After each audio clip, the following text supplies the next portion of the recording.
Imaginez un instant que je vous annonce une grande nouvelle. La personne à laquelle vous pensez depuis des mois, celle qui occupe une grande partie de vos pensées, celle dont vous attendez parfois le moindre message, vient enfin de vous dire la vérité. Une vérité claire, sans aucune ambiguïté, sans faux espoir.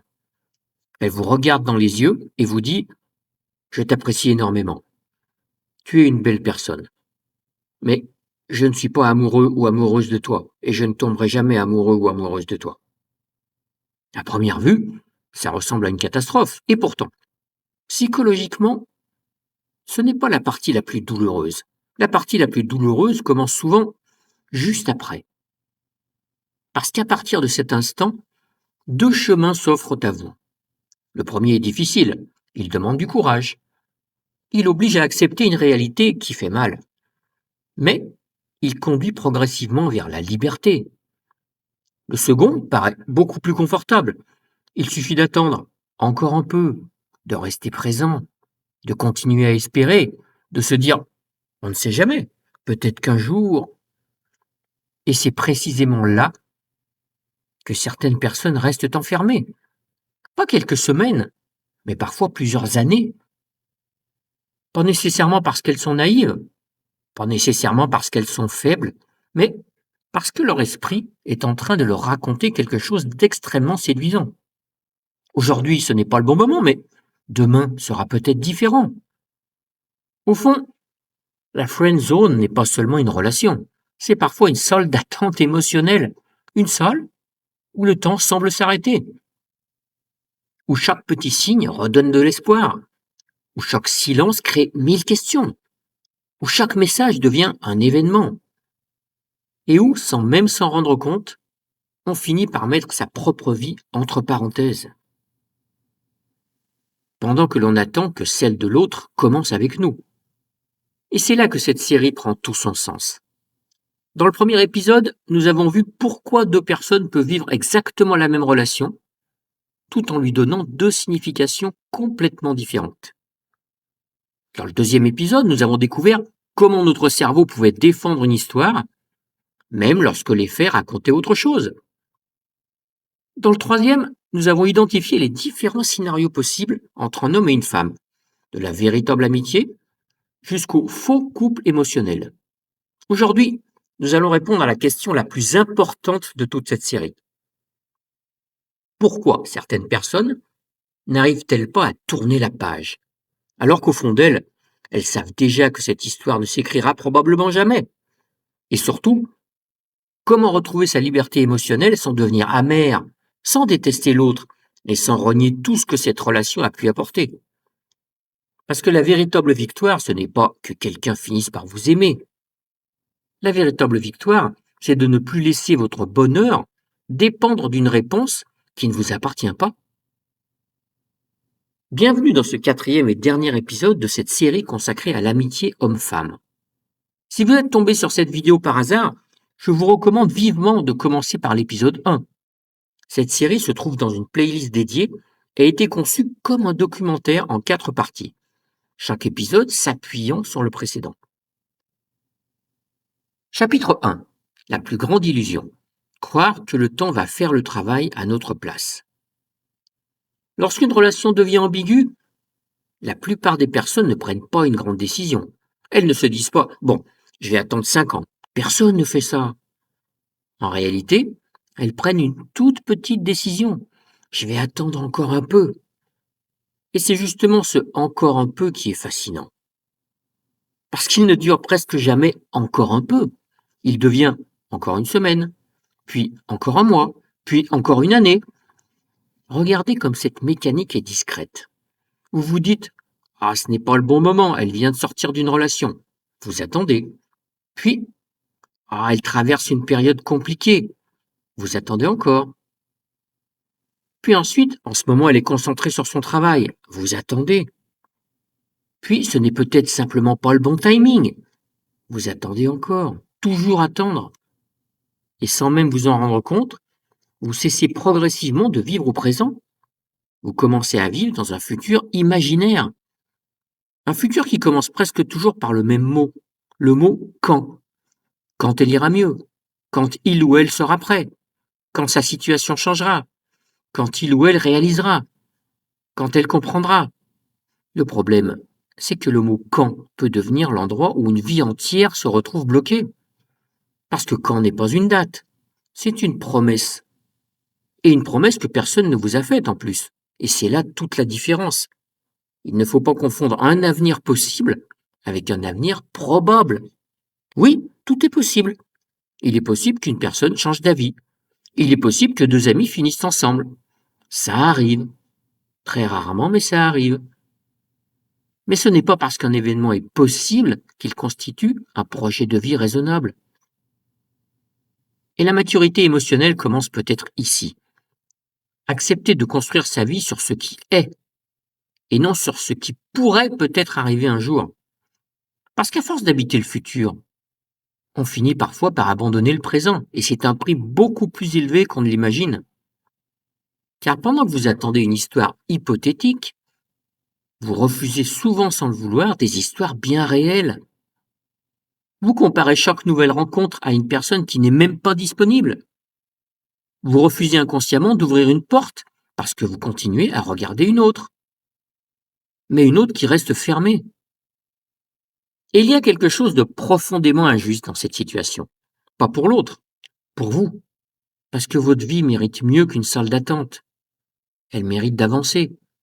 Même lorsque le train que vous espériez ne s'arrête jamais à votre quai. Et c'est ici qu'apparaît une question beaucoup plus profonde. Pourquoi certaines personnes préfèrent-elles rester dans cette attente alors qu'elles savent qu'elle les fait souffrir? Pourquoi rester semble-t-il parfois plus facile que partir? Et la réponse n'a rien à voir avec l'amour. Elle touche quelque chose de beaucoup plus intime, notre besoin de sécurité émotionnelle. Et c'est précisément ce que nous allons explorer maintenant. Chapitre 2. Quand une personne devient une habitude émotionnelle. Il existe une idée qui dérange, parce qu'elle remet en question une phrase que nous avons tous déjà prononcée un jour. Je n'arrive pas à l'oublier, parce que je l'aime. Mais et si ce n'était pas toute l'histoire? Et si parfois nous n'avions pas seulement du mal à quitter une personne, mais surtout à quitter la place qu'elle occupait dans notre vie? Réfléchissez quelques instants. Lorsque cette personne vous envoie un message, vous souriez. Lorsque votre téléphone reste silencieux, vous êtes déçu. Lorsqu'il vous arrive quelque chose d'important, c'est à elle que vous pensez en premier. Peu à peu, sans même vous en rendre compte, cette personne cesse d'être simplement quelqu'un que vous appréciez. Elle devient un repère, une habitude, un réflexe. Comme le café que l'on boit tous les matins. Le premier jour où il manque, ce n'est pas dramatique, mais on sent que quelque chose n'est pas à sa place. Notre cerveau adore les habitudes. Elles lui demandent moins d'énergie. Elles le rassurent. Elles donnent l'impression que le monde reste prévisible. Et les relations humaines fonctionnent souvent de la même manière. Lorsqu'une personne occupe une place importante pendant des mois ou des années, elle finit par faire partie de notre quotidien psychologique. Pas seulement de notre quotidien, de notre équilibre. C'est pour cette raison qu'une rupture ou même une simple prise de distance peut donner l'impression qu'on nous a retiré une partie de nous-mêmes. Pourtant, ce n'est pas toujours la personne qui nous manque le plus. Parfois, c'est la routine émotionnelle construite autour d'elle. Le fameux message du matin, s'il y en a. La conversation du soir. Le conseil demandé avant une décision. Le partage d'une bonne nouvelle. Toutes ces petites choses finissent par tisser un fil invisible. Et lorsqu'il se rompt, on ne perd pas seulement quelqu'un, on perd aussi une partie de son fonctionnement quotidien. C'est un peu comme déménager après avoir vécu 10 ans dans la même maison.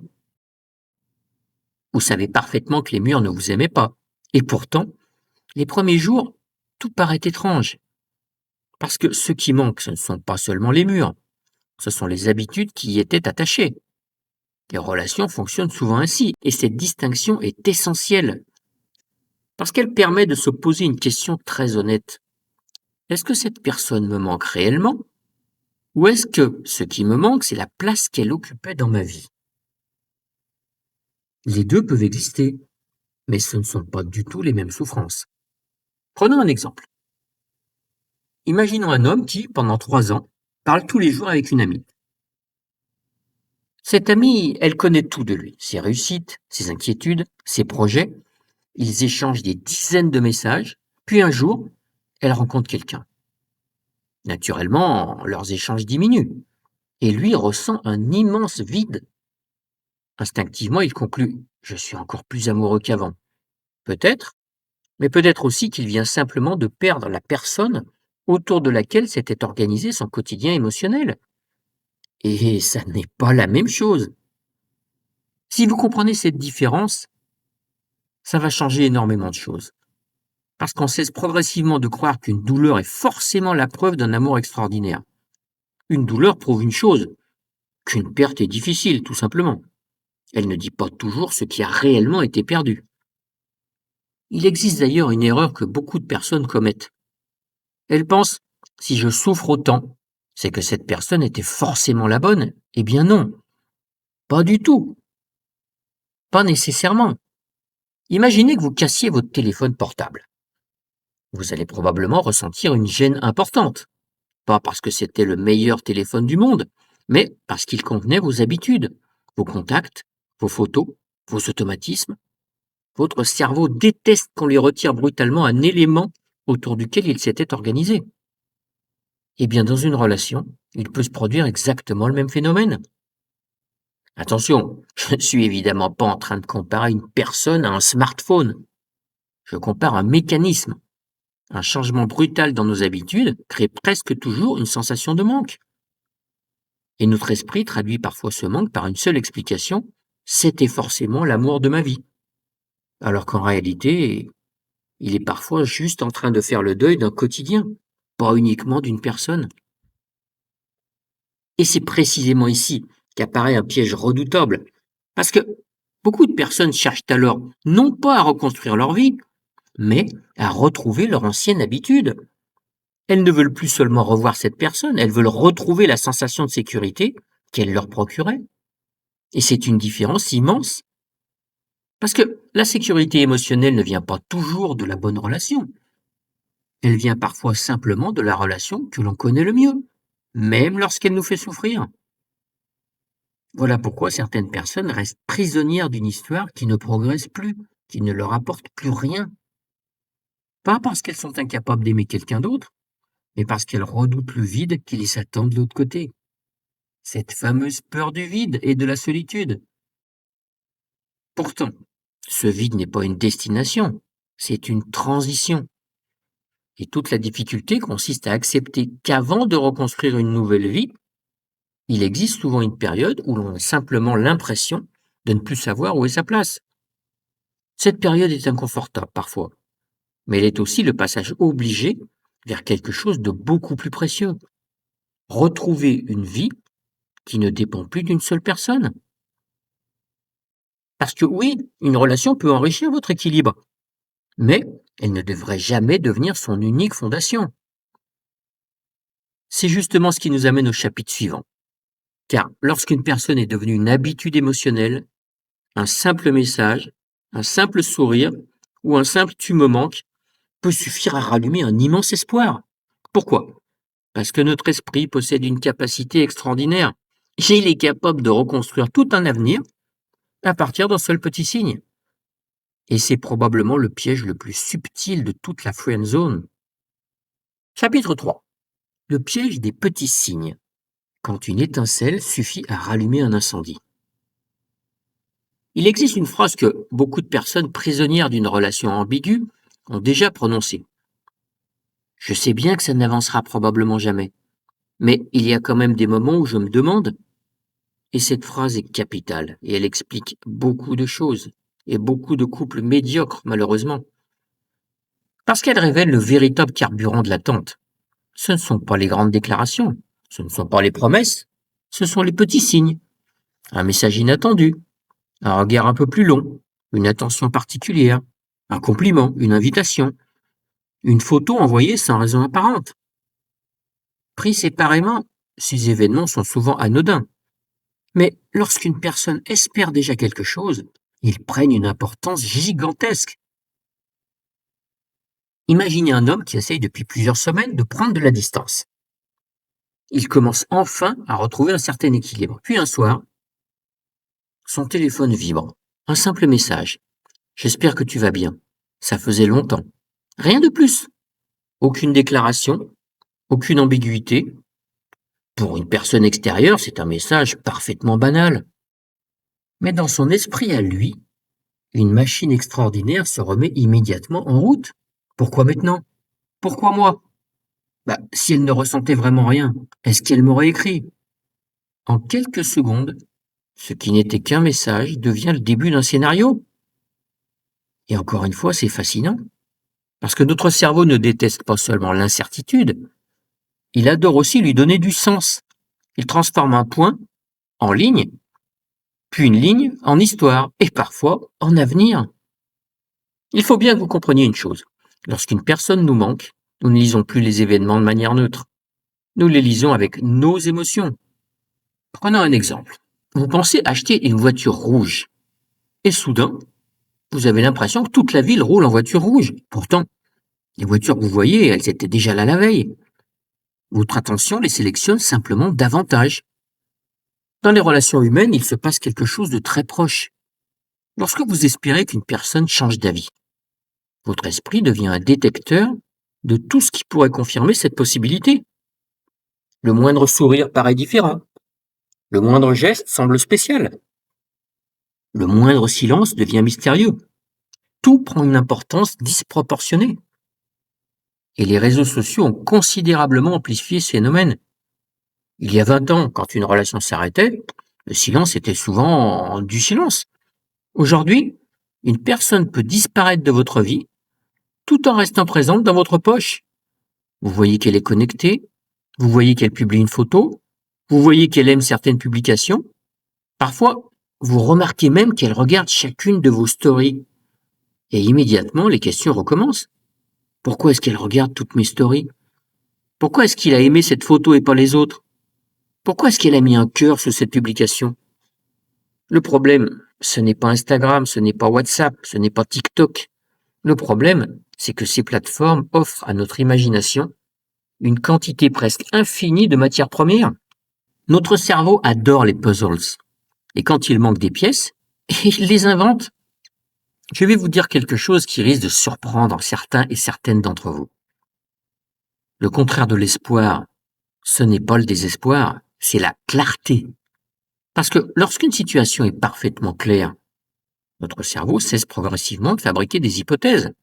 En revanche, l'ambiguïté est une véritable drogue émotionnelle. Pourquoi? Parce qu'elle ne ferme jamais complètement la porte. Elle la laisse entrouverte. Et une porte entrouverte est souvent beaucoup plus difficile à quitter qu'une porte définitivement fermée. Imaginez deux situations. Première situation, une personne vous dit clairement « Je ne construirai jamais de relation amoureuse avec toi ». La phrase fait mal, très mal. Même si vous savez que vous ne pouvez pas plaire à tout le monde, mais cette phrase permet de commencer le deuil. Deuxième situation, la personne vous dit « Je ne sais pas, peut-être plus tard, on verra ». Cette fois, la douleur est moins violente sur le moment, mais elle peut durer des années, parce qu'il n'y a jamais de véritable fin, seulement une attente qui se renouvelle. Et parfois, la personne qui entretient cette ambiguïté ne le fait même pas volontairement. Elle ne cherche pas forcément à manipuler. Elle apprécie sincèrement votre présence, elle aime parler avec vous, elle aime votre soutien. Mais elle ne mesure pas toujours que certaines phrases entretiennent un espoir qu'elle ne partage pas. C'est pour cette raison qu'une communication claire est un acte de respect, même lorsqu'elle déçoit. Parce qu'une vérité douloureuse libère souvent davantage qu'un faux espoir confortable. Mais attention, il serait trop facile de faire porter toute la responsabilité à l'autre. À un moment, une question devient inévitable. Pourquoi continuons-nous à accepter une situation qui nous rend malheureux? Pourquoi restons-nous disponibles? Pourquoi répondons-nous immédiatement? Pourquoi remettons-nous sans cesse notre bonheur entre les mains de quelqu'un qui ne nous a rien promis? Je vous encourage à vous poser cette question. Elle est difficile, parce qu'elle ne parle plus de l'autre, elle parle de nous. Et c'est là justement que commence le dernier grand chapitre de cette série, le plus important de tous. Parce qu'il ne va plus parler de la friend zone, il va parler de liberté, de respect de soi, et de cette décision qui peut changer une vie. Arrêtez de mendier une place pour commencer à construire la sienne. Chapitre 4. La plus grande preuve d'amour que vous puissiez vous donner. Nous arrivons là à la fin de cette série. Et si vous êtes encore là, c'est probablement parce qu'une partie de cette histoire vous a parlé. Peut-être que vous vous êtes reconnu. Peut-être que vous avez reconnu quelqu'un de votre entourage. Ou peut-être que vous avez simplement compris que les relations humaines sont infiniment plus complexes que les phrases toutes faites que l'on entend partout. Mais avant de nous quitter, j'aimerais vous laisser avec une idée. Une seule, parce qu'elle résume probablement tout ce que nous avons découvert ensemble. Pendant cette série, nous avons parlé des émotions, des attentes, des illusions, des biais de notre cerveau, de la friend zone, de l'ambiguïté, de l'espoir. Pourtant, aucun de ces sujets n'est le véritable problème. Le vrai problème apparaît lorsqu'une personne commence à construire son bonheur autour d'une décision qui ne lui appartient pas. Réfléchissez à cette phrase. Lorsque vous attendez qu'une autre personne vous choisisse, vous lui confiez sans toujours vous en rendre compte une partie de votre tranquillité. Réfléchissez à cette phrase. Votre bonne humeur dépend de ses messages, votre confiance dépend de son regard, votre avenir dépend de son choix. Et c'est un poids immense à faire porter à quelqu'un. Parce que personne ne devrait avoir le pouvoir de décider à lui seul de votre valeur. Votre valeur n'a jamais dépendu d'une réponse sur WhatsApp. Elle n'a jamais dépendu d'un rendez-vous accepté ou refusé. Elle n'a jamais dépendu d'un « moi aussi ». Nous faisons pourtant tous cette erreur, parce que nous confondons parfois deux choses très différentes. Être aimé et se sentir valable. Ce ne sont pas du tout les mêmes besoins. L'amour est un cadeau. La valeur personnelle est une responsabilité. Mais lorsqu'on mélange les deux, chaque refus devient une remise en question de soi, alors qu'il ne devrait être qu'une incompatibilité entre deux personnes. Imaginez une clé, une très belle clé, parfaite. Cette clé peut être magnifique, mais si elle ne correspond pas à la serrure, elle ne s'ouvrira jamais. La clé n'est pas mauvaise, la serrure non plus, mais elles ne sont simplement pas compatibles. Les relations humaines ressemblent souvent davantage à ça qu'un examen où certains réussissent et d'autres échouent. Ne pas être choisi ne signifie pas ne pas avoir de valeur. Ça signifie seulement que cette histoire n'était pas la bonne. Et cette différence peut changer une vie. Elle peut changer votre vie. Alors maintenant, j'aimerais que vous reteniez une phrase, peut-être la phrase la plus importante de toute cette série. L'amour ne se mendie pas. Il ne se négocie pas. Il ne se mérite pas à force de sacrifice. Il ne s'obtient pas en étant disponible 24 heures sur 24. Il ne se construit pas sur l'attente permanente qu'un jour quelqu'un ouvre enfin les yeux. L'amour se rencontre. Il se construit à deux. Il avance dans la même direction. Parce qu'une relation où une seule personne marche n'est pas une relation. C'est une poursuite. Et vivre dans une poursuite permanente est épuisant. J'aimerais maintenant m'adresser directement à celles et ceux qui attendent depuis longtemps. À ceux qui pensent encore, peut-être qu'un jour, je ne vais pas vous dire ce que vous devez faire. Je vais simplement vous poser une question. Une seule. Combien d'années de votre vie êtes-vous encore prêt ou prête à échanger contre un peut-être? Parce que le temps possède une particularité. On croit toujours en avoir beaucoup, jusqu'au jour où l'on réalise qu'il est passé. Et ce jour-là, la douleur n'est plus seulement de ne pas avoir été aimé. La douleur est parfois de comprendre que l'on a oublié de vivre. Vous savez, la personne la plus importante que vous rencontrerez toute votre vie, ce n'est peut-être pas celle qui vous choisira. C'est celle que vous voyez chaque matin dans votre miroir. Parce que c'est avec elle que vous passerez 100% de votre existence. Alors prenez-en soin, respectez-la. Ne la condamnez pas à attendre éternellement une décision qui appartient à quelqu'un d'autre. Et si un jour quelqu'un vous aime vraiment, vous découvrirez quelque chose d'extraordinaire. Vous passerez beaucoup moins de temps à interpréter les signes. Vous n'aurez plus besoin d'analyser chaque message, chaque silence, chaque regard. Parce que lorsqu'une relation est réciproque, elle apporte beaucoup plus de clarté que de confusion. Elle donne davantage de sérénité que d'angoisse. Bien sûr, aucune relation n'est parfaite, mais une relation saine ne vous obligera jamais à devenir détective privé de vos propres émotions. Elle vous permet simplement d'être vous-même. Alors, si cette série vous a appris une seule chose, j'espère que ce sera celle-ci. N'attendez jamais qu'une autre personne vous autorise à commencer votre vie. Parce que pendant que vous attendez, la vie, elle, elle continue d'avancer et elle n'attend personne. Merci d'avoir suivi cette série jusqu'au bout. Si elle vous a aidé à voir plus clair, partagez-la. Et si ça n'est pas encore fait, abonnez-vous à Réveil Relationnel, c'est gratuit. Il existe probablement autour de vous quelqu'un qui souffre en silence d'une relation ambiguë et qui a simplement besoin d'entendre ces mots. Alors, partagez avec cette personne cette série. Et dites-moi en commentaire une dernière chose, une question très simple. Quelle est la phrase de cette série qui vous a le plus marqué? Je lirai toutes vos réponses avec énormément d'attention.